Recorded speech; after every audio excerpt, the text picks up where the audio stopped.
Okey, Assalamualaikum warahmatullahi wabarakatuh. Kita sambung bab 2 tingkat pertanian tingkatan 5 berkaitan dengan pengeluaran tanaman. Okey, untuk hari ini cikgu akan cover bab ataupun unit 2.4 pemasaran hasil pertanian. Okey, pemasaran hasil pertanian. Okey, kita tengok situ. Okey, pemasaran. Apa maksud pemasaran? Pemasaran ni ialah kegiatan menyalurkan produk dan hasil produk daripada petani kepada pengguna. Okey, produk tu hasil tanaman lah. Produk, hasil produk ni maksudnya hasil daripada tanaman tersebut. Okey, kegiatan bermula dari peringkat mengumpul, memproses, membungkus, mengiklan, menyimpan dan menjual. Okey, sebelum ni kita dah belajar menuai kan. Okey, menuai, selepas menuai ni ialah prosesnya kita mengumpul, memproses, membungkus, mengiklan, menyimpan dan menjual. Okey, kepentingan pemasaran hasil. Apa kepentingan dia? Okey, sebagai pembekalan asas tempatan untuk memenuhi keperluan makanan penduduk. Okey, seterusnya pemasaran keluar negara, iaitu kita memindahkan barang pertanian dari negara pengeluar ke negara pembeli. Untuk pemasaran keluar negara ini maksudnya kita ekspor. Okey, kita ekspor. Okey, mewujudkan kemudahan tertentu, sistem kemudahan tertentu iaitu contohnya kemudahan lain seperti pelabuhan, perkapalan. Ini hasil daripada aktiviti import ekspor. Okey, insurans, bank, penyimpanan, iaitu pergudangan, promosi dan juga maklumat pasaran. Okey, seterusnya membantu meningkatkan pengeluaran pertanian. Okey, keyakinan pengeluar terhadap kecekapan dan keberkesanan sistem pemasaran mendorong meningkatkan kuantiti dan mutu keluaran pertanian. Okey, seterusnya yang kelima, membekalkan keperluan kepada unit pengeluaran, iaitu unit pengeluaran ni contohnya menyediakan keperluan asas lain. Okey, keperluan asas lain dalam bidang pertanian seperti buruh, okey, biji benih, bahan kimia, jentera dan sebagainya. Okey, dia juga boleh membantu dalam membekalkan keperluan asas lain dalam bidang pertanian, iaitu macam yang saya tadi seperti buruh dengan aktiviti ini juga akan menambahkan lagi pengeluaran tersebut. Okey, kita lihat masalah pemasaran hasil pertanian. Okey, masalah pemasaran hasil pertanian. Okey, yang pertama, ketidakstabilan harga. Okey, penawaran dan permintaan yang tidak stabil menyebabkan harga hasil tidak stabil. Okey, maksudnya penawaran dan permintaan ni ada naik turun. Okey, menimbulkan masalah kepada petani yang kekurangan sumber modal lah, dan mengakibatkan ketidakstabilan pendapatan petani. Okey, kalau kata permintaan tinggi, penawaran rendah, harga akan naik. Tapi kalau penawaran tinggi, permintaan rendah, harga akan turun. Okey, permintaan dan penawaran dan permintaan bermusim. Okey, permintaan komuniti pertanian dipengaruhi oleh acara sambutan perayaan. Okey, acara sambutan, kalau acara contoh hari raya, permintaan akan tinggi. Dan perubahan pendapatan pengguna. Okey, di mana kalau pengguna tu pendapatan tinggi, mungkin permintaannya akan tinggi. Okey, penawaran hasil dipengaruhi oleh cuaca dan amalan perladangan petani. Okey, seterusnya kekurangan saluran pemasaran yang terhad. Okey, kurang saluran pemasaran. Okey, Fama membantu petani. Fama ni salah satu agensi kerajaan yang membantu petani memasarkan hasil, tetapi harga yang ditawarkan rendah. Masalah dia harga rendah pula menyebabkan petani kurang berminat. Okey, kos margin yang tinggi, kos pemulaan. Kos margin ni, kos pemulaan dalam permulaan pertanian adalah tinggi, dan keuntungan hasil jualan sedikit. Ini akan memberi masalah kepada petani untuk menanggung kos pengangkutan, penyimpanan, upah dan sewa. Itu melemahkan semangat petani. Kekurangan maklumat pasaran. Okey, kekangan mendapat maklumat ini dipengaruhi oleh tahap pendidikan petani. Okey, biasanya kalau macam petani di kampung-kampung ni biasa tahap pendidikan ni rendah, so dia tak pandai nak gunakan media-media yang terkini untuk mendapatkan maklumat. Okey, kekurangan pengetahuan ini menyebabkan petani tidak mendapat maklumat dan mengambil peluang. Okey, kalau sekiranya ada maklumat dan peluang, mereka tak tahu, dan mereka tak tahu, dia akan menyebabkanlah mereka tak dapat mengambil peluang.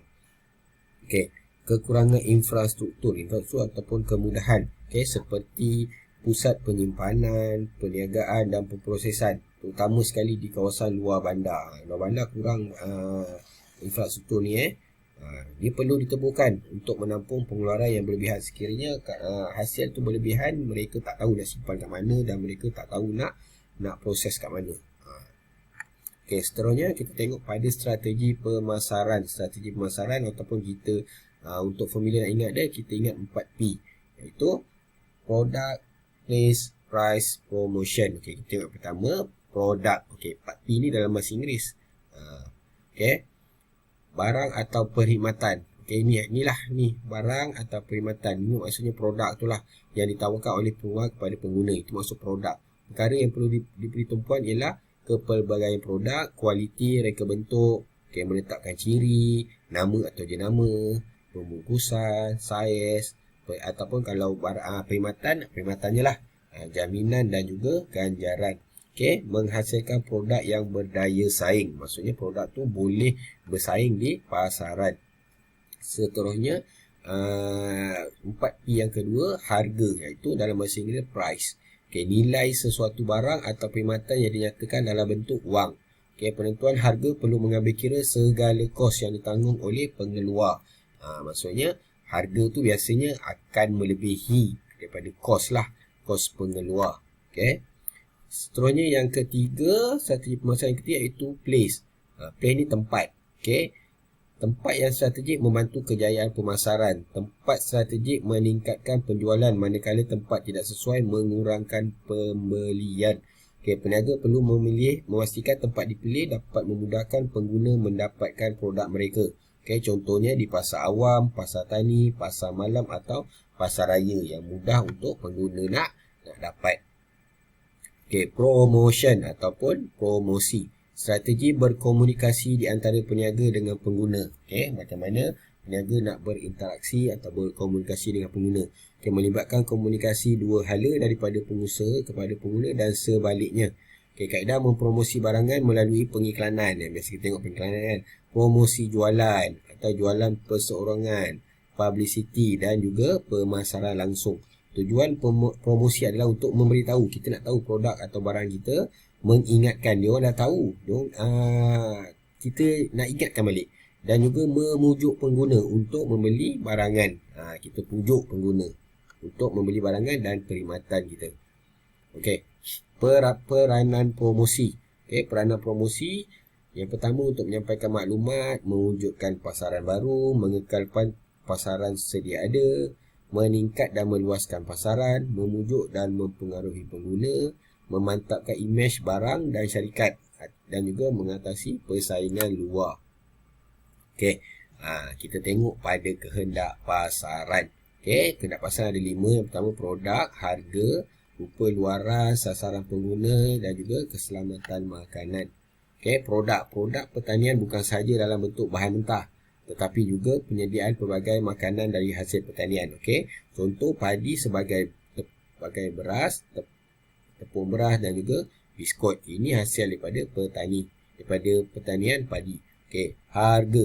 Tadi produk, yang ni harga. Penetapan harga mengambil kira mutu, nilai, kos pengeluaran serta masa, tempat, musim pilihan individu, tahap pendapatan dan juga permintaan luar negara. Okey, ini berkaitan dengan harga. Seterusnya yang ketiga, rupa luaran, nilai estetika, iaitu saiz, warna, persembahan, pembungkusan menarik sebagai nilai tambah sesuatu produk. Okey, seterusnya sasaran pengguna. Sasaran pengguna kita Okey, sasaran pengguna kita. Okey, mengenapasi pengguna dari segi umur, jantina, cita rasa, status sosial dan juga lokasi jualan. Selain itu, keperluan, kehendak dan kemampuan pembeli. Barang kita keluarkan tu, siapa kita nak sasarkan? Contoh kalau keropok lah ataupun jajan, biasanya kita akan sasarkan kepada kanak-kanak. Okey, keselamatan makanan, keupayaan dan kekuatan sebuah negara menghasilkan makanan sebagai asas keperluan rakyat. Keupayaan ditentukan oleh faktor bekalan, mudah diperolehi, harga yang munasabah dan keselamatan kualiti. Okey, aktiviti pemasaran hasil pertanian. Okey, aktiviti pemasaran ni adalah pemasaran hasil pertanian adalah aktiviti menyalurkan barang atau perkhidmatan daripada petani kepada pengguna.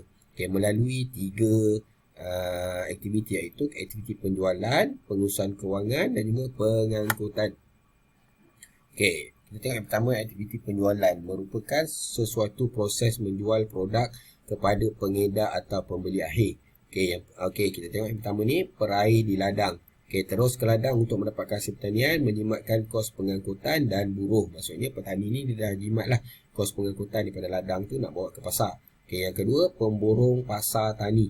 Okey, pengeluar berhubung terus dengan pelanggan. Peserta pasar tani berdaftar dengan Fama dan beroperasi di kawasan ditetapkan. Okey, menjual sendiri, dia jual sendiri, mempercepatkan pulangan hasil dan pusingan tunai kepada pengeluar.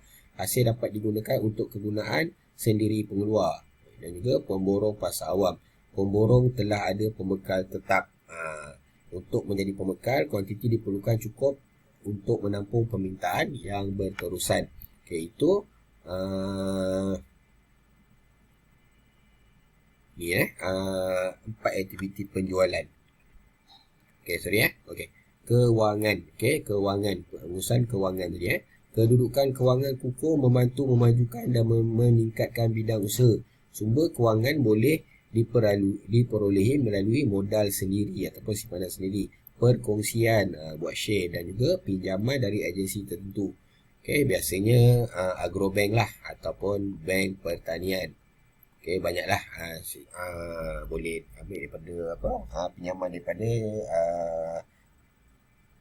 agensi-agensi kerajaan lain ataupun daripada bank.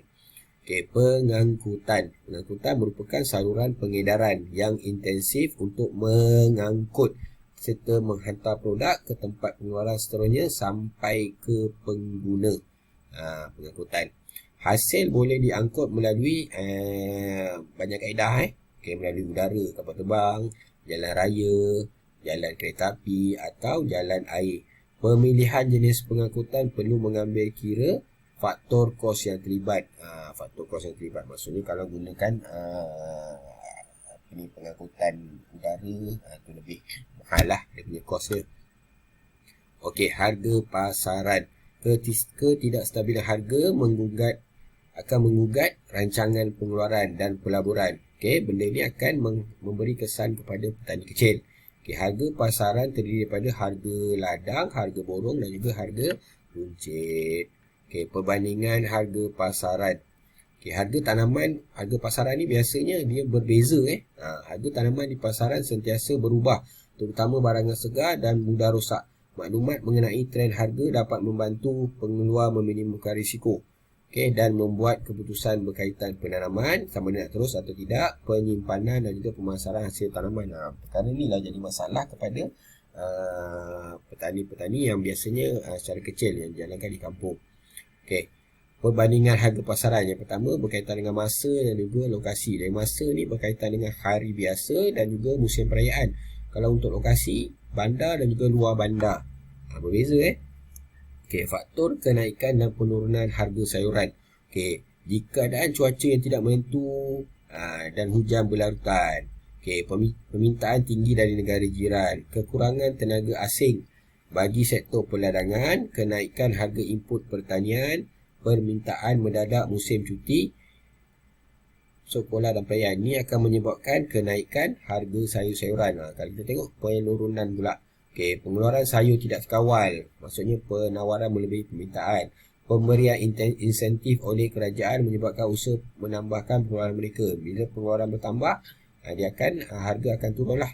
Okey, lambatkan sayuran diimport. Banyak perlu bersaing dengan sayuran import. Kempen Bumi Hijau menggalakkan penduduk menanam sendiri sayuran. Maksudnya semua penduduk dia dah tanam, so sayuran di pasar tu tak laku lah. Okey, penurunan kualiti tanaman. Okey, disebabkan oleh penggunaan racun perosak untuk menjimatkan kos. Okey, sampai sini saja kelas kita pada hari ini. Okey, lepas ni kita akan sambung bab yang lain untuk subtopik lain dalam bab pengeluaran pertanian, iaitu tafsir untung rugi. Okey, sampai sini saja. Assalamualaikum warahmatullahi taala wabarakatuh.